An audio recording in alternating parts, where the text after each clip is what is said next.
में सबसे बड़े पिछड़े और दलित परिवार की महिलाओं के साथ होता है। ये आंकड़े हैं, ये मेरे आंकड़े नहीं है, ये सार्वजनिक हैं। तो ये आंकड़े क्या आपको डराने के लिए काफी नहीं है क्या? मेडल तो विनेश फोगाट का हो ही गया था। विनेश फोगाट चाहती तो कह देती कि मेरी तबियत खराब हो गई थी, मेडल तब भी मिल जाता।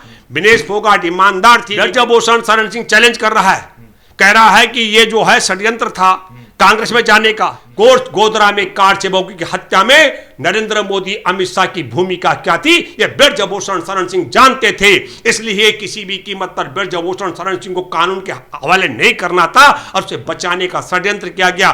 बेटियों की इज्जत पर हाथ डालने वाले और बेटियों की इज्जत को के साथ खड़े हो करके हाथ डालने वाले के खिलाफ आंदोलन करने वालों की मदद करने वालों के बीच का चुनाव है। मैं कहता हूं कंगना, वो सबूत पेश करो जहां तुमने बलात्कार होते हुए देखा है। बोलना नहीं चाहिए। आज हमारे साथ हैं भूपेंद्र रावत जी। पहले तो आपका स्वागत है सर हमारे चैनल। धन्यवाद, शुक्रिया।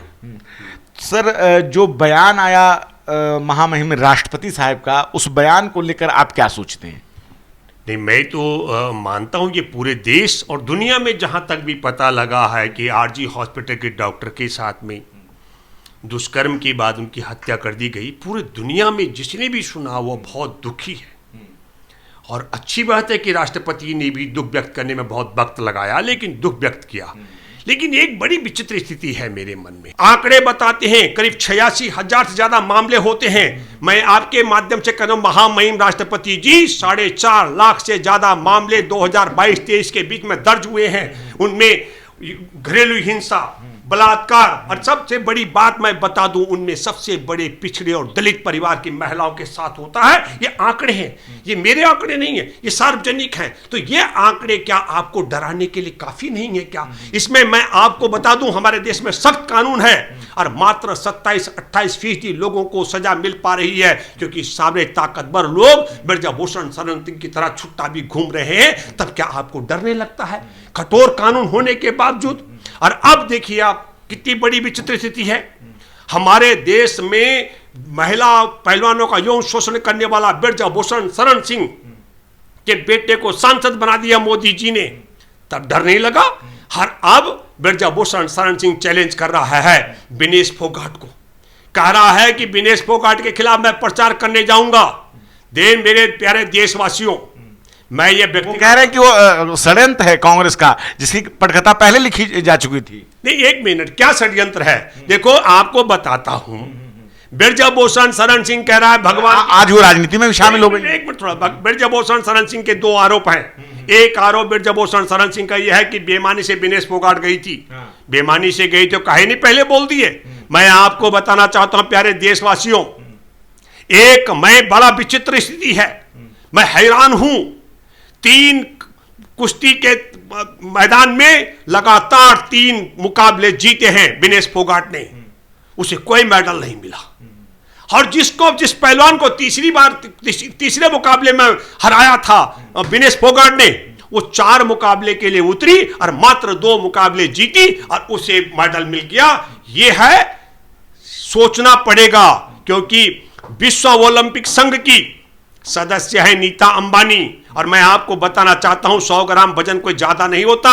अगर जैसे ही आप समझ लीजिएगा सेमीफाइनल में जीतने के बाद मेडल तो विनेश फोगाट का हो ही गया था। विनेश फोगाट चाहती तो कह देती कि मेरी तबियत खराब हो गई थी, मेडल तब भी मिल जाता। विनेश फोगाट ईमानदार थी। लेकिन मैं आपको बता दूं, देश में एक बड़ा सवाल खड़ा हो रहा था कि साहब पहले माफी मांगेंगे यौन शोषण करने वाले को बचाने की, या पहले विनेश फोगाट को बधाई देंगे। और मैं आपको बताता हूं, विनेश फोगाट जब सेमीफाइनल जीती और मेडल पक्का हो गया था तो मोदी जी ने कोई बधाई नहीं दी। मोदी जी मैच साइलेंट रहे। लेकिन जैसे ही पता लगा कि अब वो विनेश फोगाट को बाहर कर दिया, विनेश फोगाट ने पहले कहा था मेरे साथ कोई षड्यंत्र हो सकता है, ये पहले कह दिया था जब आंदोलन करती यौन शोषण करने वाले के खिलाफ, तब भी विनेश फोगाट ने ये बात कही थी। एक तो मैं ये कहना चाहता हूं कि भाई ब्रजभूषण शरण सिंह कह रहा है कि भगवान ने अच्छा किया, मैं दावे के साथ मैं कह सकता हूं, मैं एक कहावत है, मोदी है तो मुमकिन है, मैं भी मान गया हूं। मोदी तब तक कुछ नहीं अपनी प्रतिक्रिया व्यक्त किए जब सेमीफाइनल जीत गई विनेश फोगाट। लेकिन जैसे ही विनेश फोगाट को हो सकता है जैसे ईवीएम की सेटिंग होती है दोस्तों, ऐसे उस मशीन की भी सेटिंग हो गई होगी जिस मशीन से विनेश फोगाट को तोला जाना था, और वो सेटिंग जब पक्की हो गई, विनेश फोगाट बाहर होने के कगार पर आ गए, उसके बाद बाहर होने पर मोदी जी दुख व्यक्त करते हैं। इसको सोचना पड़ेगा। दूसरी बात है, ब्रजभूषण शरण सिंह चैलेंज कर रहा है, कह रहा है कि ये जो है षड्यंत्र था कांग्रेस में जाने का। तो क्या ब्रजभूषण शरण सिंह ये कहना चाहता है कि ब्रजभूषण शरण सिंह पर यह आरोप तब लगाए गए कि वह कांग्रेस में जाने वाली थी? क्या हमारे देश की महिलाएं, मैं आपके माध्यम से एक बात बताना चाहता हूं दर्शकों को, मैं फैन हूं, मैं उनके साथ खड़ा रहा, मैं जंतर मंतर पर डटा रहा। मैंने जंतर मंतर पर एक बात कही थी, मुकदमा दर्ज होगा, गिरफ्तारी होगी कि नहीं। मैं जानता था कि हमारे देश में राम मंदिर, और राम मंदिर के अलावा मैं गोधरा में कार सेवकों की हत्या, गोधरा में कार सेवकों की हत्या में नरेंद्र मोदी अमित शाह की भूमिका क्या थी, यह ब्रजभूषण शरण सिंह जानते थे। इसलिए किसी भी कीमत पर ब्रजभूषण शरण सिंह को कानून के हवाले नहीं करना था और उसे बचाने का षड्यंत्र किया गया। वही विनेश फोगाट, जिस विनेश फोगाट को मोदी जी ने अपने परिवार के सदस्य बताया, उसी विनेश फोगाट के आंदोलन करने पर ब्रजभूषण शरण सिंह को बचाया गया। यह सोचने की बात है। लेकिन ब्रजभूषण शरण सिंह यह कह रहा है, मैं कहता हूं इससे बड़ा घिनौना और गिरा हुआ अपराध, ये तो यौन शोषण करने के बाद एक दूसरा आरोप लगा रहा है, गिरा हुआ आरोप। मैं ये मानता हूं कि भारत की मां बहनें, बहु बेटियां राजनीति में जाने के लिए किसी ब्रजभूषण शरण सिंह पर यौन शोषण का आरोप लगा करके नहीं, बल्कि यह जनता की मांग है। अब मैं आपको बताता हूं, ब्रजभूषण शरण सिंह दावा कर रहे हैं, हां ब्रजभूषण शरण सिंह अगर तुम सच्चे हो तो मैं तुमको चैलेंज करता हूं, तुम जरा जा करके देखो विनेश फोगाट के इस समय देश में जो चुनाव हो रहे हैं, हरियाणा, पूरे हरियाणा में बेटियों की इज्जत पर हाथ डालने वाले और बेटियों की इज्जत को के साथ खड़े हो करके हाथ डालने वाले के खिलाफ आंदोलन करने वालों की मदद करने वालों के बीच का चुनाव है। हरियाणा की जनता तय करेगी कि हरियाणा की बेटी विनेश फोगाट, हरियाणा की बेटी जो यौन शोषण के खिलाफ लड़ रही थी पहलवानों की, हरियाणा के मां, बहन, बेटियां और भाई उसके साथ खड़े होंगे, ना कि यौन शोषण करने वाले ब्रजभूषण शरण सिंह और उसके गिरोह भाजपा के खिलाफ होंगे। मैं दावे के साथ में कह सकता हूं। आपने देखा एक और इनकी एक नायिका है, उसने कह दिया, उसका नाम कंगना रनौत की बात कर रहा हूं। कंगना कह रही है एक तरफ ये मार करके हत्याएं कर रहे थे और दूसरी तरफ बलात्कार कर रहे थे। मैं कहता हूं कंगना, वो सबूत पेश करो जहां तुमने बलात्कार होते हुए देखा है। बोलना नहीं चाहिए। बहुत घिनौनी बात है कि कंगना भी किसी की बहन और बेटी है।